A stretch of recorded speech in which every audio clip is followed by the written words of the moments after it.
Wet dreams, that's it.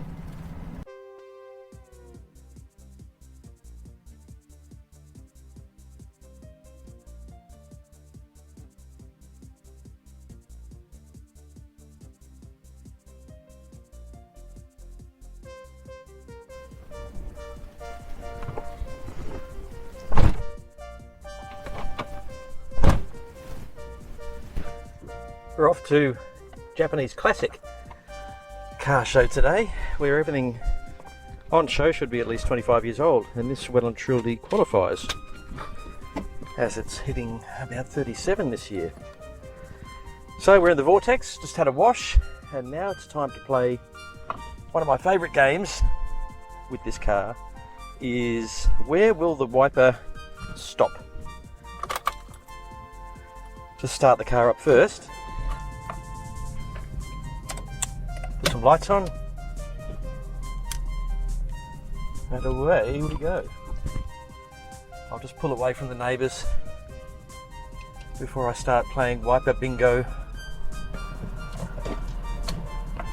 Right, this is for the time being a quiet spot, and I'll get a 2-camera shot on this for you, just so you can see what's happening. So basically, when it was new, the car's wiper was supposed to sweep the windscreen. It's only got one wiper. Sweep the windscreen, stop on the passenger side, and after about 2 seconds pull itself down below the lip of the front bonnet to to make sure everything's nice and aerodynamic, as is the nature of this car. But unfortunately this car, for some reason, and I'd never bothered to get it fixed because it's not such a big deal, when the wiper stops after 2 seconds, it goes up instead of down. So, and sometimes it goes up a fair way, and I don't really want to be a rally driver with a wiper halfway up the windscreen. So what I'll do is see if I can time this to make it stop in the right spot. And wait. My God, first time. Never would have believed it if I hadn't seen it. So this show has been put off a couple of times due to the bad weather we had the other week, and the oval at the school where it's staged being too wet to host hundreds of Japanese cars. So it is happening today after a lot of waiting time. Goodness me, there's a car coming along in the pre-dawn darkness with no lights on at all. Holden Astra.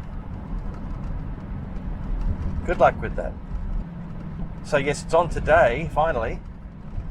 And in a last minute change, to make sure that there are 2 Vortexes or Vortices at the show, I took the Vortex instead of the Mighty Boy, because a friend of mine who has a tricked up version of this that he's crafted himself is coming down from further north than me even to visit. So he thought it would be nice to have two Vortexes there, and I agree.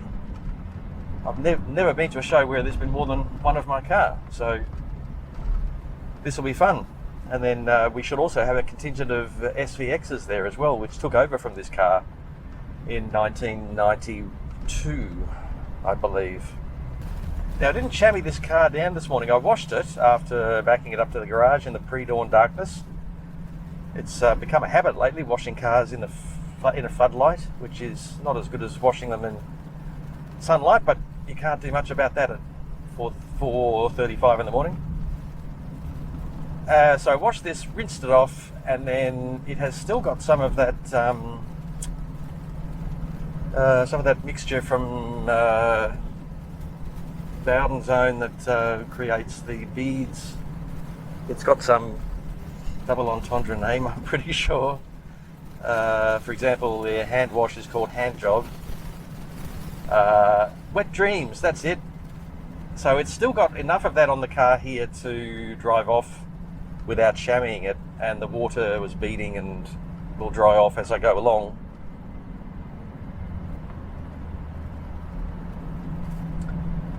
But I brought the chamois anyway because I found last time I did this, it worked beautifully for 7/8 of the car.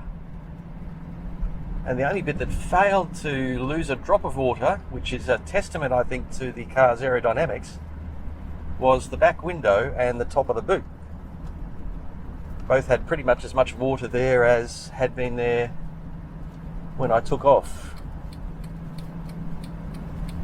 So I suppose that means that the air is gently tumbling around there instead of sweeping over it and creating drag, and that's what this car's all about. It had 0.29 drag coefficient when it was launched, which was the lowest of the new cars at the time. I think other cars earlier had beaten that slightly.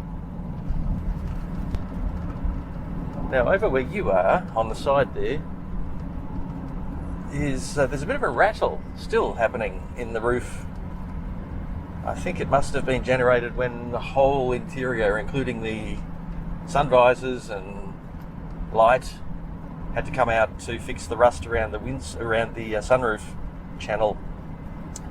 Just makes a bit of noise ever since then. I'm hoping one day it'll settle down, settle back into place. And an update on the sun visors, and I'm using them very carefully because the bits that hold them up got a bit crispy over time, and then the process of taking them out to rust-proof the sunroof cracked them that final bit. So I've super glued them back together. Driver's side one is the best example of it. This passenger, I think, is only half grabbing onto the sun visor, but what that means, and this is something I recommend with any old car, is that whenever you use a button, a blinker switch, a sun visor, seatbelt, use it all with care, because over time these things get crunchy, and if you hit the horn in anger, for example, you may crack the horn pad, and then you won't have a completely perfect car. So I'm always careful to treat everything as if it's made of eggshell.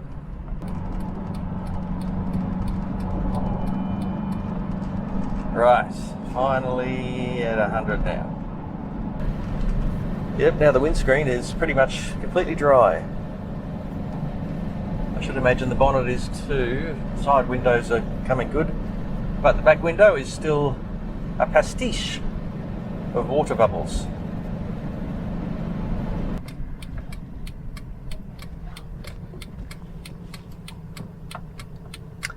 Hill holder activated.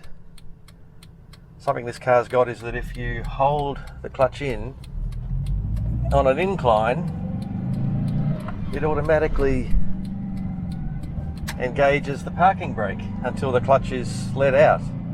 And as the clutch is let out, the parking brake comes off so you don't roll. Quite an unusual feature on Subaru. I don't know that any other car's got it. I think Leonis have it, and other such, but it's while there may be an electronic version these days, this is mechanical. I don't know how it knows it's on an incline, but it does.